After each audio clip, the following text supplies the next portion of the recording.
أعوذ بالله من الشيطان الرجيم.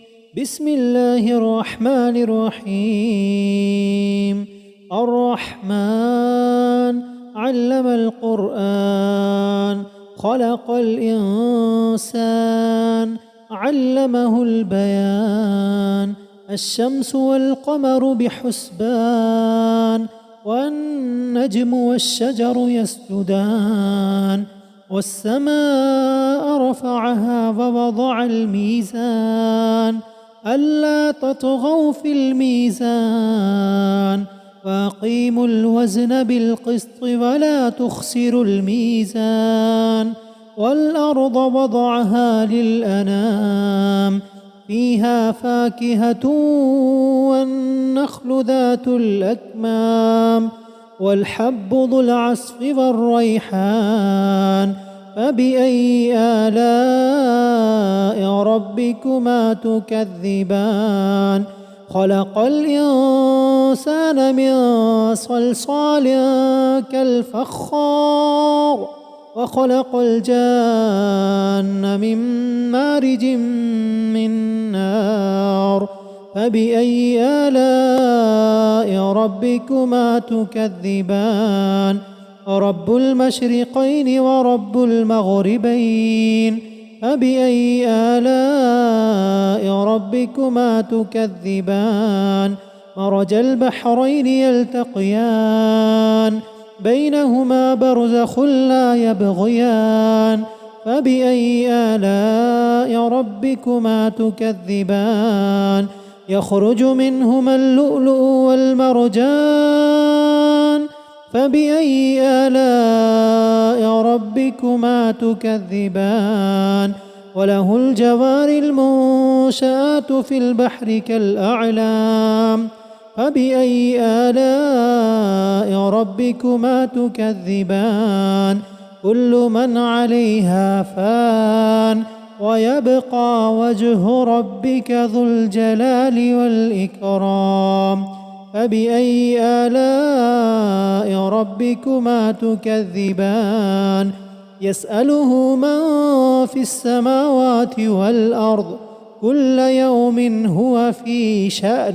فبأي آلاء ربكما تكذبان؟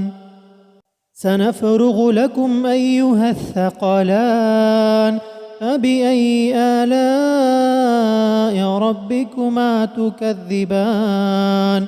يا معشر الجن والإنس إن استطعتم أن تنفذوا من أقطار السماوات والأرض فانفذوا لا تنفذون إلا بسلطان.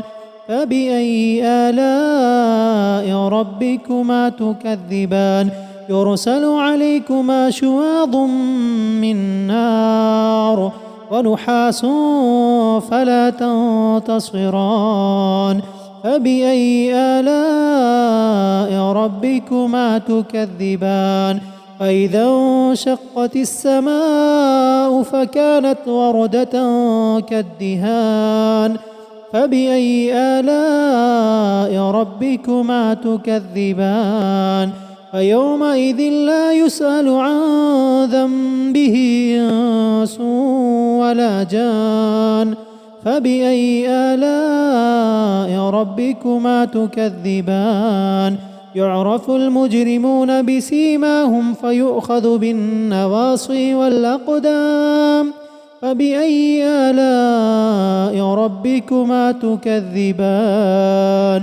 هذه جهنم التي يكذب بها المجرمون يطوفون بينها وبين حميم آن. فبأي آلاء ربكما تكذبان؟ ولمن خاف مقام ربه جنتان. فبأي آلاء ربكما تكذبان؟ ذواتا أفنان.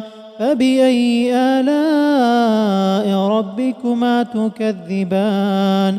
فيهما عينان تجريان فبأي آلاء ربكما تكذبان فيهما من كل فاكهة زوجان فبأي آلاء ربكما تكذبان متكئين على فرش بطائنها من استبرق وجنى الجنتين دان فبأي آلاء ربكما تكذبان فيهن قاصرات الطرف لم يطمثهن إنس قبلهم ولا جان فبأي آلاء ربكما تكذبان كأنهن الياقوت والمرجان فبأي آلاء ربكما تكذبان هل جزاء الإحسان إلا الإحسان فبأي آلاء ربكما تكذبان ومن دونهما جنتان فبأي آلاء ربكما تكذبان مدهامتان فبأي آلاء ربكما تكذبان فيهما عينان نضاختان فبأي آلاء ربكما تكذبان فيهما فاكهة ونخل ورمان فبأي آلاء ربكما تكذبان فيهن خيرات حسان فبأي آلاء ربكما تكذبان حور مقصورات في الخيام فبأي آلاء ربكما تكذبان لم يطمثهن إنس قبلهم ولا جان فبأي آلاء ربكما تكذبان متكئين على رفرف خضر وعبقري حسان فبأي آلاء ربكما تكذبان تبارك اسم ربك ذي الجلال والإكرام